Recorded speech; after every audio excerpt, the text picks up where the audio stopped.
Hey, my name is Matt. Thanks for clicking on my video. Today I'm gonna show you how it is to live on a farm in Austria. Hope you enjoy. In the enclosure of our chickens, we planted this elderflower tree, so they have some shadow on hot summer days. And from time to time, one of the chickens escapes through the fence.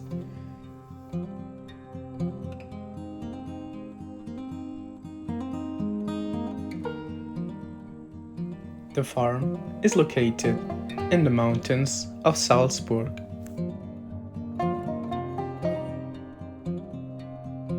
Close to my hometown, there are many skiing areas, which I will show you in wintertime.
If I find time, I'll go to the forest.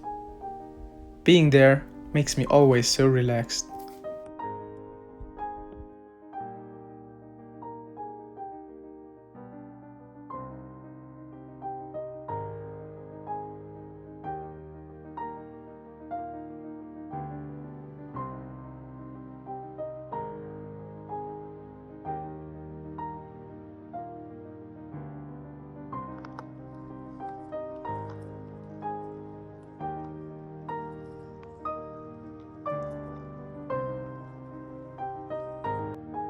Thanks for watching my video. I hope you liked it. If so, hit the like button and subscribe to my channel if you want to see more content like this. See you in the next video. Bye!